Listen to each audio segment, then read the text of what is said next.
අයිබෝන් මම අකිල ඔගුල මේක තුළ එන TechLife With Akhila YouTube channel එකත් එක්ක අද මම ඔයගලන්ට කියලා දෙන්න යන්නේ කොහොමද BIOS setup එකක් configure කරන්න කියන එක. motherboard එකේ BIOS ගැන පොඩි introduction එකක් වගේම OS එක install කරන්න කලින් BIOS කොහොමද setup කරගන්න කියන එක අද අපි බලමු. F2 ඔබන්න.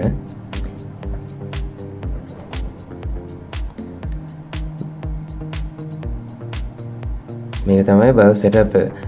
දැන් මම ඔයගලන්ට පෙන්නන්න යන්නේ OS එකක් install කරන්න කලින් BIOS setup එක configure කරගන්න විදිය. ඒ කියන්නේ OS එකක් boot කරගන්න කලින් අපි OS එක boot කරන්න ඕන device එක එහෙම select කරගන්න ඕන. ඊට කලින් අපි කරන්න ඕන වැඩ ටික මම ඔයගලන්ට පෙන්නන්නම් දැන්. මෙතන ඔයගලන්ට පේනවා ASUS board එකක් use කරලා තියෙන්නේ. ඒක easy mode එකේ ඉන්නේ අපි. මේ කොටසේ time එක තියෙනවා. ඊට පස්සේ මෙතන model එක තියෙනවා board එකේ. මෙතන BIOS version එක තියෙනවා. මෙතන CPU එකේ details ටික තියෙනවා. ඊට පස්සේ memory details තියෙනවා. CPU speed එක තියෙනවා. මේ කොටසේ temperature එක තියෙනවා. මෙතන CPU temperature එක තියෙනවා. motherboard temperature එක තියෙනවා. මෙතන voltage utilize වෙන විදිය තියෙනවා. CPU එකට ගන්න විදිය 5 volt, 3.3 volt, 12 volt. ඊට පස්සේ මෙතන fan එකේ speed එක බලා ගන්න පුළුවන් අපිට. මෙතන quick fan control එක තියෙනවා. මේකෙන් අපිට select කරන්න පුළුවන් silent mode එක, standard mode එක, turbo mode එක. මෙතන යට shortcut එක තියෙන F3, මෙතන advanced mode එක තියෙන F7, මෙතන boot menu එක තියෙන F8, default setup එක ගන්න F5 තියෙනවා. මෙතන උඩ exit නැත්නම් advanced mode යන්න පුළුවන් විදිහට තියෙනවා. අපි දැන් මේක advanced mode එකට යමු. advanced mode ආවමත් ඔයගලන්ට පේනවා ඉස්සෙල්ලා වගේම BIOS information ටික මෙතන තියෙනවා. එතන CPU, memory ඔක්කොම විස්තර ටික තියෙනවා. මෙතනින් අපිට select කරන්න පුළුවන් අපේ BIOS එක අපිට බලා ගන්න ඕනේ language එක. මෙතන language කීපයක්ම තියෙනවා. මෙතන system date එක, system time එක තියෙනවා. මෙතන security key එකක් තියෙනවා. මෙතනින් අපිට BIOS වලට password එකක් select කරන්න පුළුවන්. එතකොට boot වෙනකොට password එකක් අහන්න විදිහට අපිට extra security වැඩි කරගන්න පුළුවන්. ඊට පස්සේ අපි දෙවෙනි menu එකට යමු. මෙතන නම් ඔයගලන්ට ලොකෝට කරන්න දෙයක් නැහැ. ඒ ටික default තියන්න. ඊට පස්සේ advanced කියන එකට යන්න. advanced කියන එකේ CPU configuration. මෙතන තර විදිහටම CPU එකේ විස්තර ටික පෙන්නනවා. මෙතන hyper threading enable කරලා තියන්න. එතකොට ඔයගලන්ගේ CPU එකේ power එක වැඩි. මෙතන Intel virtualization technology එක enable කරලා තියන්න. එතකොට ඔයගලන්ට VMware වගේ ඒවා install කරගෙන check කරන්න පුළුවන්. ඊට පස්සේ අපි monitor එකට යමු. monitor එකේ පෙන්නනවා ඔයගලන්ට CPU temperature එක, motherboard temperature එක, CPU fan මේ විස්තර ටික මෙතන පෙන්නනවා. හරි. දැන් අපි boot menu එකට යමු. boot menu එකෙත් මෙතන විස්තර ටික පෙන්නනවා. අපිට මේකේ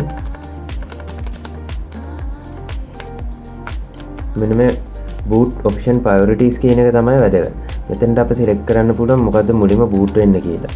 ඒකට අපිට CD-ROM එක දෙන්න පුළුවන්, නැත්නම් hard disk එක දෙන්න පුළුවන්. දැන් මේකේ OS එකක් තියෙන හින්දා Windows boot manager එක තමයි select වෙලා තියෙන default. ඒක select කරාම අපිට අවශ්‍ය OS එක boot වෙනවා.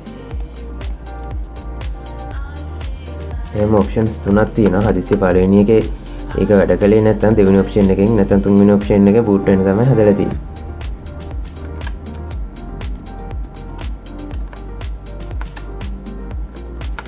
මෙතන පල්ලෙහා boot override කියලා එකක් තියෙනවා. මේකෙදි වෙන්නේ අපි default select කරලා තියෙන එකට අමතරව temporary අපිට boot කරන්න පුළුවන් මේ තියෙන ඒවා click කළොත්. ඊට පස්සේ අපි tools වලට යමු. මෙතන මේ පළවෙනි එකෙන් ඔයගලන්ට BIOS update කරගන්න පුළුවන්. මේකට කරන්නේ ඔයගොල්ලෝ pen එකකට BIOS update කරන්න ඕන version එක දාලා මෙතනට select කරලා ඒකෙන් update කරගන්න පුළුවන්. ඊළඟ එකේදී SPD information පෙන්නනවා. මෙතන බලන්න introduction ටිකක් තියෙනවා. මෙතන select screen එකට left right key, select items එකට up down key, select එකට enter key එක, change option එකට plus minus, general help එකට F1, previous value එකට F2, screenshot එකට F3, pretty default එකට F5, save එකට F10, exit එකට ESC, F12 එක print screen. print screen කරාම ඔයගොල්ලෝ බලනවා දැන් කොහොමද මේක print screen එක save කරගන්න කොහරද කියලා. ඔව් මේක save කරගන්න ඔයගොල්ලන්ට මේකට pen එකක් USB port එකට ගහ ගන්න ඕනේ.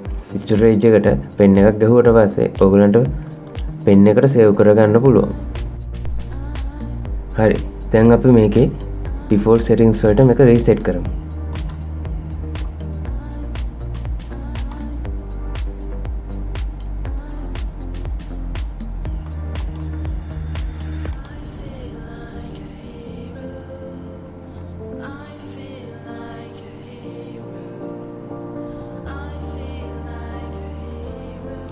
මෙතනුත් ඒ වගේම කරන්න පුළුවන්.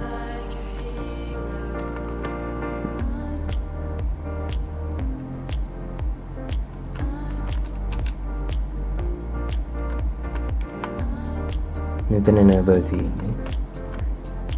virtualization technology එක disable තියෙන්නේ. අපි ඒකත් enable කරගමු.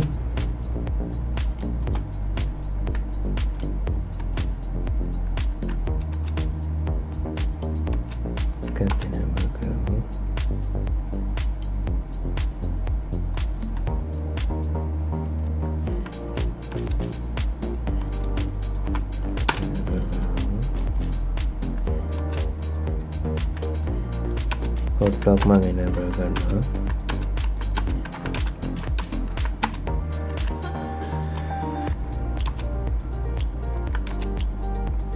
ටික default තියමු.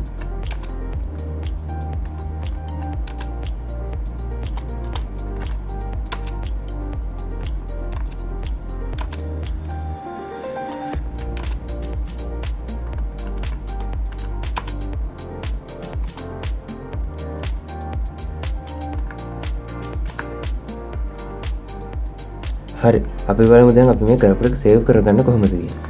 මෙතනින් exit එකට යන්න. exit එකට ගියාට පස්සේ ඔයගලන්ට තියෙනවා save changes and restart කියන එක. එතන select කරන්න. එතන yes කරන්න.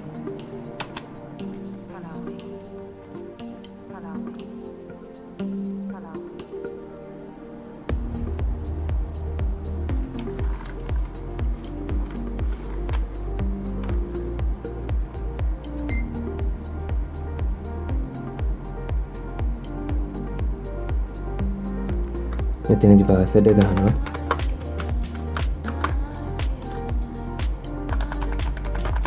F8 එක වල ඔයගලන්ට boot menu එක ගන්න පුළුවන්. මේ තියෙන boot menu එක. මෙතන ඔයගලන්ට boot වෙන්න මොකද්ද කියලා select කරගන්න පුළුවන්.